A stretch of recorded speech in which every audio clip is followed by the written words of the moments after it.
Hello, everyone. I'm Kevin Allen, and I'm joined by my podcast partner, Bob Duff, and this is the HockeyDebates.com podcast. We come to you twice a week to talk all things hockey. Even during a pandemic, we've found things to talk about, and we have a very special guest today, longtime hockey writer, Hall of Fame honored Eric Duhatschek, who has been covering the league for longer than he cares to remember.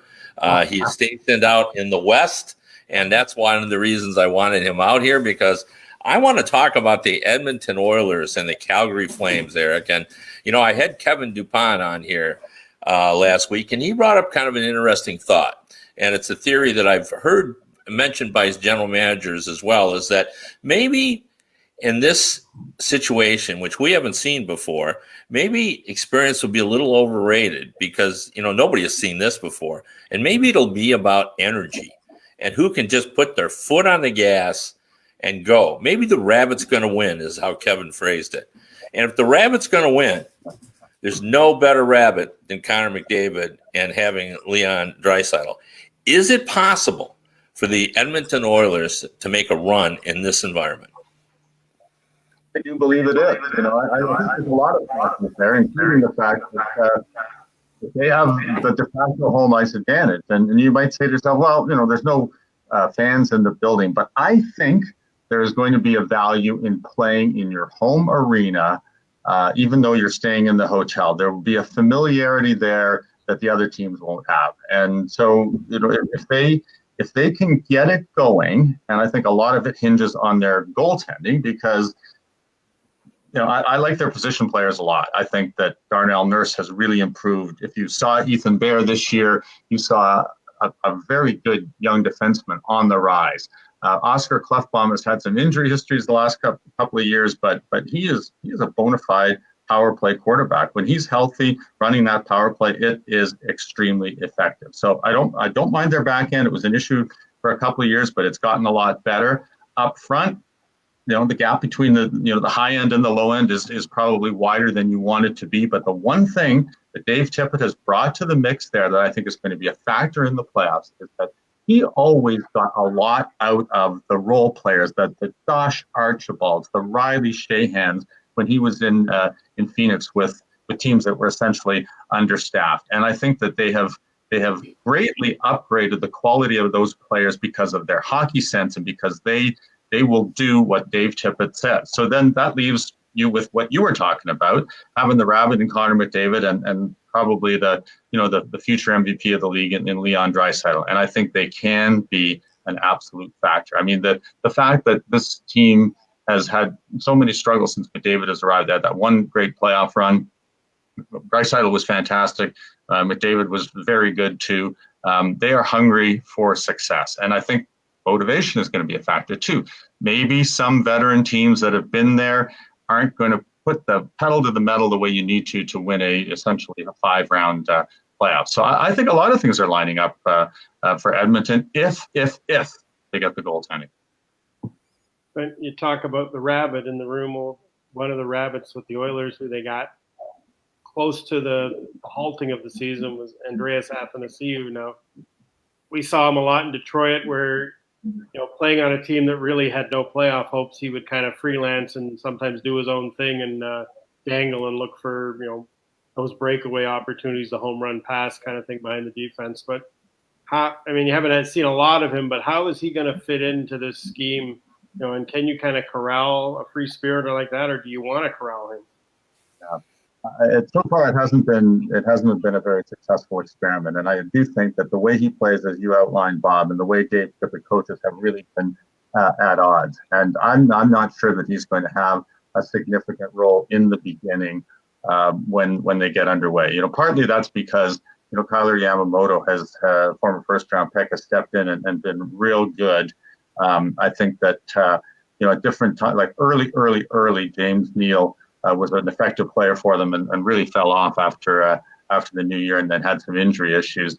And and Zach Kassian is this crazy wild card because there are times when he's an effective player and there are times when you can't see him. But right now, I don't see Athanasiou making much of a contribution. There hasn't been enough time from the moment that they acquired him until the pause in the break for the coach and the player to get on the same page. So I think that if there is a future there, it might not be right now. Now, having said that, as we all know, going into this particular type of a playoff, anything can happen. And you suddenly lose a couple of key players.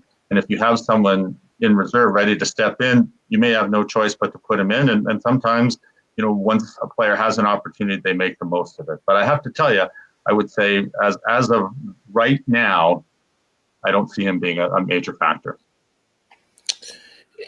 Eric, in this type of situation where they haven't played in a long time, you would expect the offense would be a little ahead of the defense simply because, defense is repetition, it's chemistry, it's practice, it's structure.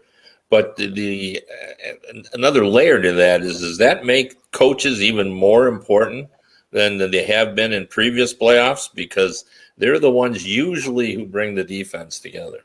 Yeah, well, no, I think that's a really good point. But it's funny you mentioned that, Kevin, because yesterday on the Zoom call with Paul Maurice in Winnipeg, we were kicking that around a little bit. And the question came up about Patrick Laine specifically, and Paul took it into a more general direction. And his point was that right now, the legs seem to be really good on these skilled players, but the hands seem to be a bit behind. Now, his contention is that, hands will eventually catch up to those guys. But because of the nature of this, especially the play-in round, best of five, you hope that it gets there sooner rather than later, because you can be out of the playoffs really quickly. So I think, there's a little bit of either or in what you've outlined. For sure, I think bench coaching is going to be important. It's one of the reasons, like, people have been asking me to name a dark horse, which is, preposterous in this day and age. But I keep going back to Florida. And partly it's because of Joel Quenneville. I think about Chicago coming out of the lockout in 2013, 21-0-3, right? I mean, they went half a season without losing a game. So whatever it was that Joel Quenneville did to get that team after a short training camp to hit the ground running, and they were fantastic out of the gate. I think he's capable of doing that with Florida. And of course, if the goaltending, which has been substandard, holds up in any way, like if Sergei Bobrovsky can be 2 times as a trophy winner, Sergei Bobrovsky, and you've got Joel Quenneville behind the bench, they've got some pretty good talent up there. So it will be interesting. And I wonder if this is a year where the more experienced coaches like the Dave Tippett's have an edge. If you're an experienced coach and you have a defensive bent as Tippett does, I think, they can help you a lot for sure. Well, you mentioned hands. Another element that really is kind of up in the air is goaltending. You've talked about how the Oilers and Flames really both probably don't know who their number one guy is going in, which is a scary proposition in a 5-game series. But these guys have gone a long time without seeing rubber, and how quickly can they get that groove back? I mean, as a former goaltender myself, I know when you lose that groove, as the saying goes, you feel like you can't stop a beach ball. Yeah. Well, so it's interesting. Well, let's take the one team. So Dave Tippett has a history with Mike Smith dating back to their days in Phoenix. And I will tell you this. So last year, Calgary won the Western Conference, lost in the opening round to Colorado, which was the 8th seed.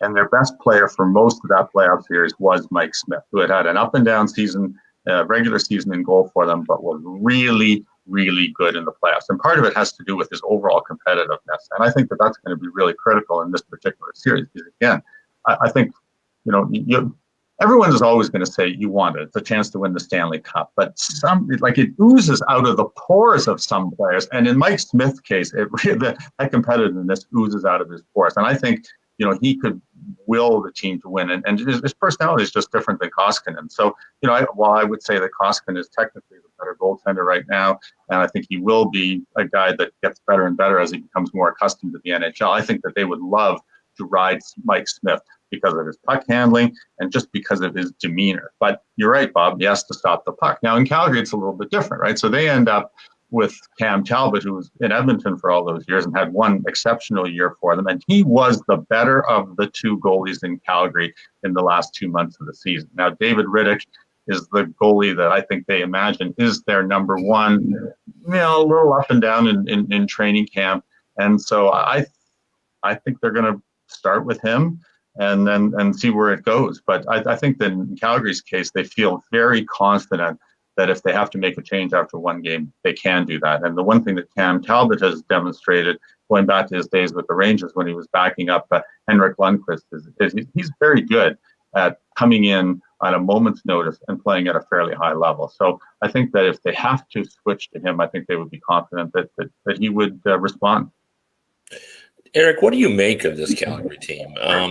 There's it's complicated. You look at that team and they should be better than they are. And Johnny Gaudreau looked like he was going to be the greatest player in Calgary history, and now less so.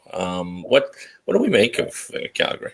Well, I mean, it's a great question, and everybody in Calgary is asking themselves that too. Because if you talk to people around the league, I think that scouts, managers, whatever, often lump Calgary and Nashville in the same category, because you look at the team on paper and you say, okay, that's a team that should contend for the Stanley Cup. And then you see the product on the ice, and sometimes it really underwhelms you. And, Calgary had an up and down start to the season. They made that coaching change.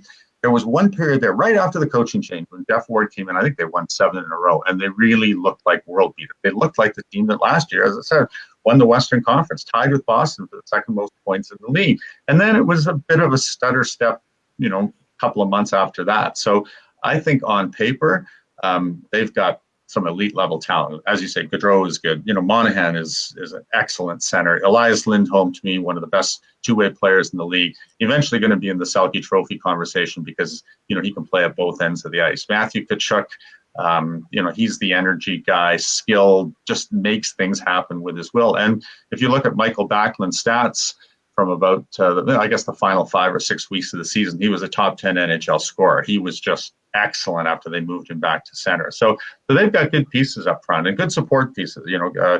People like Derek Ryan will win faceoffs and kill penalties. Even Milan Lucic, as odd as it may sound, because I know a lot of people thought that was a terrible trade, Lucic for Neil. I thought that it was one of those situations where neither guy was going to thrive in the situation they were in. So let's give them both a fresh start. And Lucic's value as a glue guy in the dressing room, as someone who's won before, as someone who doesn't mind being in the spotlight and allows some of the, a lot of quiet personalities in Calgary. So having Lucic there, I think, really helps the dynamic of that dressing room a little bit, because he's got a big personality, and he's still one of the most feared guys in the league. So but the answer, Kevin, is I don't know. Like I don't know which Calgary Flames team is going to show up, and we did sort of an internal poll here at the Athletic, and I think most people think that the Flames are out in the first round and that Winnipeg will win that series. So you mentioned there was that funny quote from Johnny Gaudreau that made the rounds about how he feels sorry for the Jets because Lucic hasn't gotten to beat anybody up for 5 minutes. He's frothing at the mouth. But that made me think not so much about fighting, but the old coach speak about teams that play heavy win in the playoffs. Now, with what's going on in the world, and we're being told to stay away from each other, do you think that's going to have any impact on these guys, or once they get on the ice, it'll just be business as usual and no one will think about, if I get that guy's saliva all over me, I might get COVID? Yeah, I'm going to say that if you've signed up for this, I think you know what to expect. You guys have watched hockey as long as I have, like forever and ever and ever. Right? We don't even want to admit it. I mean, if you're not fully invested in that game at the rate of speed that it's played at the physicalness of it, then you have no shot, right? And so I don't think that anybody is going into this, but thinking that they're trying to protect themselves. You just can't do that. So I do think it will be hard, heavy hockey. I think it will be really competitive, and I don't think there's any other way to play the game at this level. Like, it's different, all of us going out and playing old timers hockey. We should all have shields on. We should all keep our distance. There should be no body contact. But the NHL game is a body contact. That's why this whole experiment. People are talking about COVID positive tests in Major League Baseball and in soccer. Those are different sports than these. This is a body contact sport played in close quarters in cold arenas, and it is a test of the will of these guys to be able to set aside all of the issues with this global pandemic and just get out there and play. And it will be interesting to see. I mean, maybe I'm wrong. Maybe there will be some teams and players holding back, but I just can't imagine how you can do that. I think you get hurt that way. I don't think you necessarily protect yourself if you take a wide berth around a player thinking that, that I might get COVID from them. I just don't think that you can have that mindset. I think you have to just be all in, focused, and just play and hope for the best. I'm curious, Eric, to see how goal celebrations will go. I mean, you get right in the guy's face when it's a big goal, and you do everything but kiss him, and it's just going to be odd. Either if they don't do it, it's going to be odd, and if they do it, it's going to be you're going saying, "Oh my God," you're putting yourself at risk. It is going to be a bit weird, but here's the thing, Kevin. I hope that they don't do those flybys by the bench because those have been driving me crazy for years. Me too. That's when I get into Padre mode when I see those things. I hope that there's some guys that have devised some crazy sort of acceptable celebrations, elbow pumps, like some kind of a thing that you might expect from, I'm sure players with a little bit more rhythm than. Yeah, guys are creative. I'm sure there are some guys who have, worked on it. Eric, before you go, I want to ask you if you were going to bet your farm, just give me 3 teams that you would put that farm on that you think could win the Stanley Cup. I'm not going to ask you to give me 1. Just give me 3. Okay. Right. Well, okay. So can I preface that by saying I think that everyone's talking about outliers and anybody can win, and I believe this format favors the best teams. And the reason is that normally at the end of 82 games, the teams that have the best players often have tired good players. And so, like a team like, Tampa and a team like Boston, you rely so heavily on your key people. And, if you go a couple, 3 rounds in, you're running on fumes. And so I think the rest is going to recharge the batteries of everyone, but it's going to be most important for those guys that eat the big minutes. And so my theory is it'll go the other way. So lots of people are expecting big upsets, unpredictability. If I had to bet 3, I would take Tampa and Boston in the East. I'm going to say 5, and I would take St. Louis, Vegas, and Colorado in the West. I think the best teams are going to emerge round after round after round. And unlike last year where all the good teams are out in the first round, I think we'll see the opposite. I think this format favors teams that have the best players. And this year, teams that have the best players also have rested great players, which normally is not what you see in the playoffs. So that's my theory. I don't know whether it's going to happen or not, but you want a theory? There you go. Yeah, well, you've heard it from Eric Duhatschek, and he's definitely worth listening to, and you can read them in The Athletic. In fact, I recommend you get a subscription just to read Eric Duhatschek, and I really believe that. So, Eric, thanks for joining us. We appreciate you hopping on our podcast. Hope to talk to you again in the playoffs. Okay, great. All right. My pleasure, guys. Have fun. Thanks, Eric. All right. You've been listening to Eric Duhatschek of The Athletic, who does a great job of covering the league, Bob. And interesting to get his thoughts about he's a believer in the Edmonton Oilers. And, I sense, and I think you do too, that there's been the Oilers have kind of crossed over from being people thinking, they're a Cinderella, a sleeper, to being a legitimate team that could just simply, if the goaltending holds up, why couldn't they win? They got 2 of the top 5 players in the league, and Connor McDavid and Leon Draisaitl, maybe the top 2 players in the league. Draisaitl might be the MVP, and you either love Connor McDavid or Sidney Crosby at 2 or 3, or maybe Malkin, I guess. So I guess we should believe in the Oilers. Well, I mean, if Eric's theory proves to be true and you're able to ride your horses more than you normally would because they're so well rested, I mean, that certainly bodes in Edmonton's favor because they do have some pretty good thoroughbreds at the top of their roster.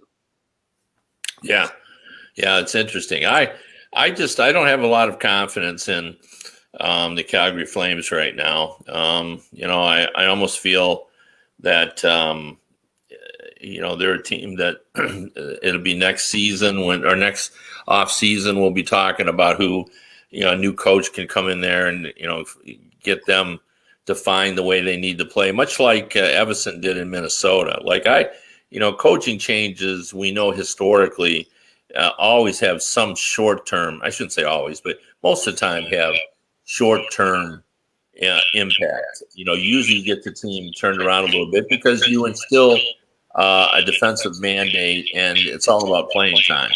But Everson, I think, did something else. He sort of showed Minnesota, the Wild, how they needed to play in order to be successful. They had it in them. And I think he just said, hey, look, if you play this way, you guys can be successful. And I think they were edgier after he got there. I think they were harder on the puck. And I think all of that sort of is responsible for the fact that they were a strong team in the second half of the season. Well, this has nothing to do with your topic other than it has to do with Dean Evison. And when I worked out in Western Canada, Dean's brother was assistant coach with the Brandon Wheat Kings. And he was a large fella, and he went by the nickname Heavy. He was Heavy Evison, and everybody just knew him as Heavy. I don't even to this day know what his first name was. Everybody just called him Heavy. So I always thought Dean Evison can say he is Heavy, and he is my brother. You really worked at that one, did you? Well, you set me up. I had to hit it out of the park.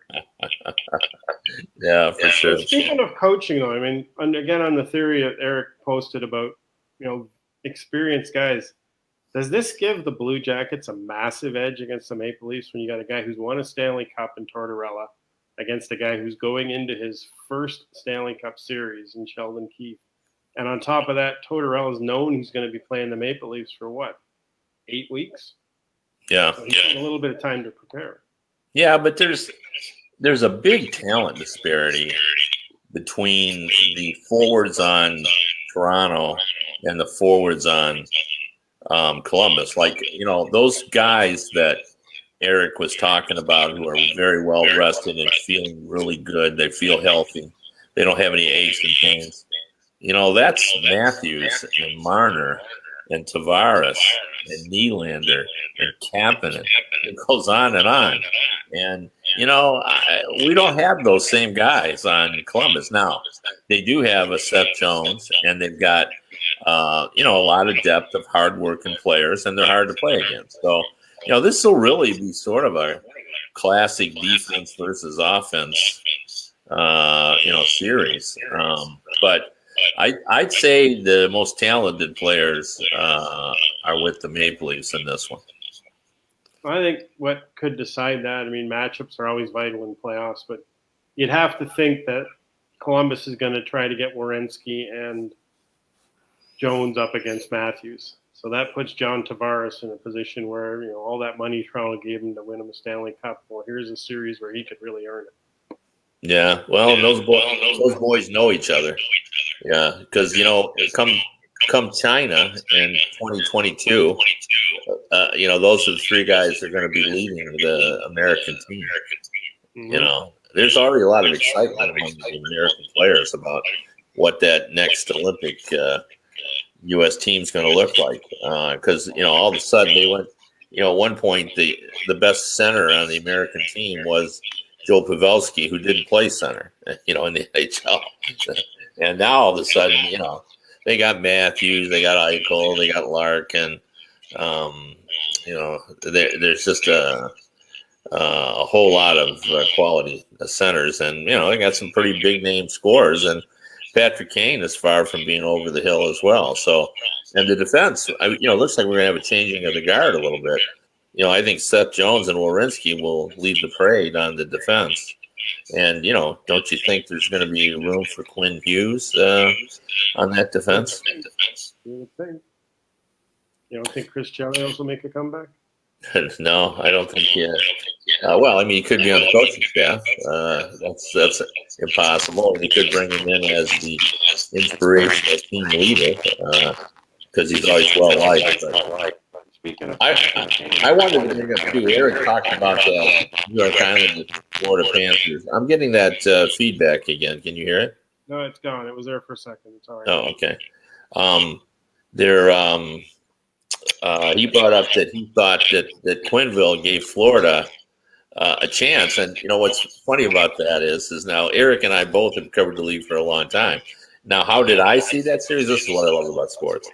I see that series as I picked the Islanders as my lock for the first round. So I'm not giving Joel Quenneville the credit that he probably deserves, but I just can't find any faith in Bobrovsky. I can't find any faith that the mix is right in Florida. And I like the fact that the Islanders have gotten healthy and they've got a defense that knows how to shut down. Like, I think Barkov and Huberdeau are going to have a difficult time in that series. And none of those Florida guys have any track record in the playoffs. So yeah, it's just they just haven't. That doesn't mean they're not quality players. It just means that they haven't figured it out yet. So, and the edge that they get from Quenneville is nullified a bit by the fact that he's going against Barry Trotz, who also has a Stanley Cup ring. So it's not like the guy coaching the other team doesn't know what he's doing. Yeah. Well, I hope that the reporters who are covering that know the Quenneville code. When you ask him about a player afterward, he said, he says, I thought he was okay, which means he was terrible. Yeah. And when he says, I didn't mind him, which means he was a little below average. So you got to know the code. Reminds me of a conversation I had with an assistant coach one time. He said they were sitting in the dressing room after a game and they're going down the list of players. What do you think of this guy? Well, he didn't hurt us. What about this guy? Well, he didn't hurt us. And they got through about 5 guys where the head coach said he didn't hurt us. And he finally said, geez, did anybody help us? Yeah, well, that reminds me of the story Bill Gadsby used to tell me about, in the 1950s before video review. They'd go over the game the next day in practice and what happened. And they were talking about a guy who scored. And, they were talking about how he ended up scoring. And everybody would say, I had my man. And, Bill said, well, if we all had our men, then he wouldn't have scored. And obviously he scored. So, it wasn't until video replay came in that everyone understood that all hockey players lie in the analysis of what happened in the previous game, because turns out that they didn't have their man as they said they did. So anyway, as we move forward, I think on Thursday, just to let our viewers know, I think we should break down all the series. We're headed toward hockey. And I think on Thursday's betting show, there'll be, we're going to rekindle the betting show on Thursday, and I think we should break down and talk about what we think are good bets in that qualification round, and talk about why we think that, and we'll go over it series by series, and we'll give you our thoughts of who we think is going to win and why, and how maybe the underdog could win that series if things go their way. Yeah, and you look at a team like Chicago, they do have that core of guys who won 3 Stanley Cups together. Is there enough there to, not necessarily win the cup, but do they have enough there that they can put together a squad that can beat the Oilers? Well, I think they can make that series fun, but I don't know if they can win it. There's just not enough there, and I don't think the defense is good enough. And you got to wonder about Corey Crawford. He basically missed almost the whole training camp because he was down with COVID. So he has not seen very many pucks in a long time. So I would suspect against the Oilers, he's going to see a lot of rubber.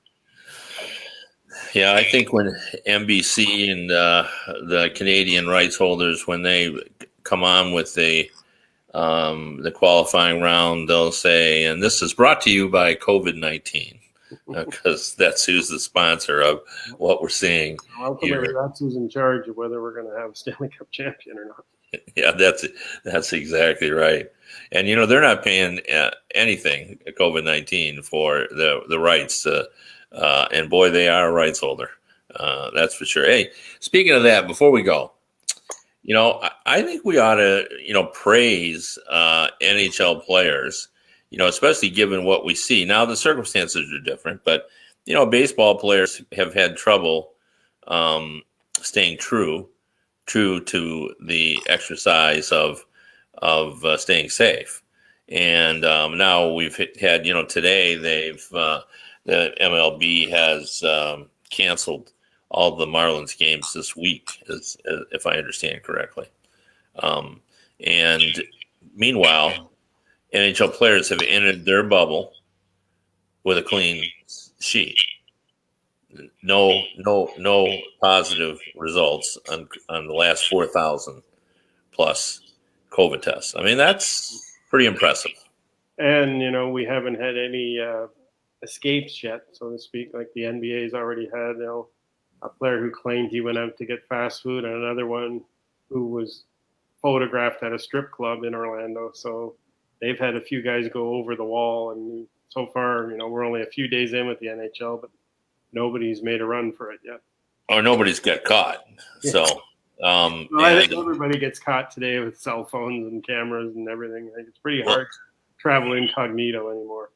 Well, I thought it was funny that the NBA player tried to say, well, that's an old photo of the strip club, but he was wearing a mask. So it wasn't an old photo. Anyway, as usual, we've gone beyond our 30 minutes. We hope you've enjoyed listening to us and our special guest, Eric Duhatschek. We try every week to bring in quality guests, and we've had some good ones in the last several weeks. We've brought on pretty much every member of the media who knows the sport well, and we hope you appreciate the guests we have. And if there's anyone you'd like to hear, drop us a line, and we'll try to get them. Thanks for joining us. Yep, everybody have a great day. We'll see you on Thursday.